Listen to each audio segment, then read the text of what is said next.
हर हफ्ते real horror stories देखने के लिए सब्सक्राइब करें इंडिया के इकलौते एनिमेशंस चैनल को जिस पर सिर्फ रियल हॉरर स्टोरीज आती हैं। बेल आइकन प्रेस करना ना भूलें।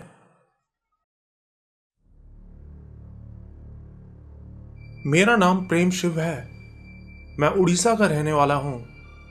मैं आपको अपने चाचा के साथ घटी एक सच्ची घटना के बारे में बताना चाहता हूं। मेरे चाचा जिस गांव में रहते थे वहां पास में ही एक डैम बना था और आसपास के गांव के सब लोग उस डैम में मछलियां पकड़ने आते थे और फिर उन मछलियों को शहर में जाकर बेच देते थे। मेरे चाचा भी एक ऐसे ही मछुआरे थे। हर रोज वो उस डैम से मछलियां पकड़ के अपनी साइकिल पे रखकर शहर में बेचने जाते थे। तो ऐसे ही एक दिन हर रोज की तरह मेरे चाचा मछलियां पकड़ के शहर में बेचने के लिए चले गए। वो दिन असल में एक फेस्टिवल का दिन था, इसलिए उस दिन उनकी सारी मछलियां सुबह जल्दी ही बिक गईं। अब वो पूरे दिन के लिए फ्री थे।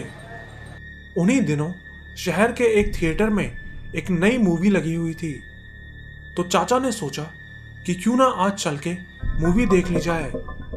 वैसे भी पूरा दिन पड़ा है, घर जाके क्या करूंगा।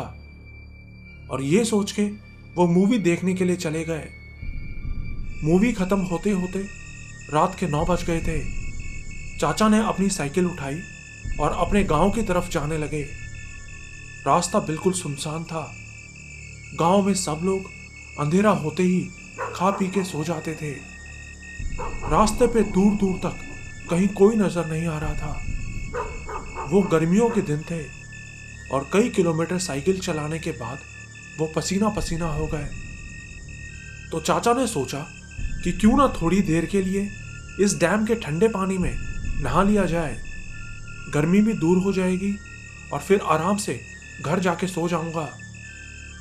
चाचा ने साइकिल साइड में लगाई और डैम में जाके नहाने लगे। लेकिन चाचा पानी में उतरे ही थे कि तभी उन्हें किसी औरत के हल्के हल्के रोने की आवाज सुनाई दी।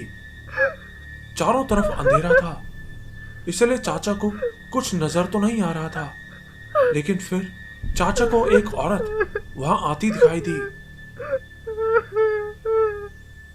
चाचा ने दूर से ही औरत को आवाज लगा के पूछा, ए, कौन हो तुम? क्यों रो रही हो? वो औरत बोली, मैं रास्ता भूल गई हूं। मुझे अपने गांव जाना है। क्या आप मुझे मेरे गांव तक छोड़ देंगे?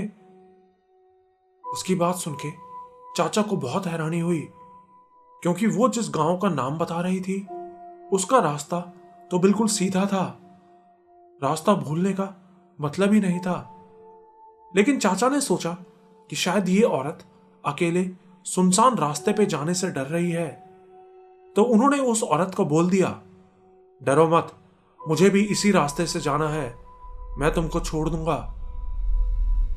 वो औरत बोली, आपकी बहुत मेहरबानी होगी, आप नहा लीजिए, तब तक मैं अपने बच्चे को भी ले आती हूं। यह बात सुन के तो चाचा को बहुत हैरानी हुई। एक तो ये औरत इतनी रात पता नहीं कहां जा रही है और ऊपर से अपने बच्चे को भी ये पता नहीं कहां छोड़ के आ गई है। पता नहीं कैसी औरत है ये। चाचा पानी से बाहर निकल के कपड़े पहनने लगे। इस बीच वो औरत भी वहां आ गई। उसने गोद में अपने बच्चे को लिया हुआ था। गोद में उसका बच्चा लगातार रोए जा रहा था, लेकिन अंधेरे की वजह से चाचा उनके चेहरे को नहीं देख पा रहे थे। तो उनके चेहरे ठीक से देखने के लिए चाचा ने अपना फोन निकाला और टॉर्च ऑन करके उनके चेहरे पर लाइट मारी। लेकिन उस औरत का चेहरा देखते ही चाचा के तो होश उड़ गए। चाचा ने देखा कि उन दोनों की आंखें नहीं थी, बस आंखों की जगह काले गहरे गड्ढे थे। उस औरत के पैर भी उल्टे थे। वो देखते ही चाचा अपना सारा सामान वहीं छोड़ के वहां से भागने लगे। लेकिन उनके भागते ही वो औरत भी उनके पीछे आने लगी। वो हवा में उड़ती हुई उनके पीछे आ रही थी।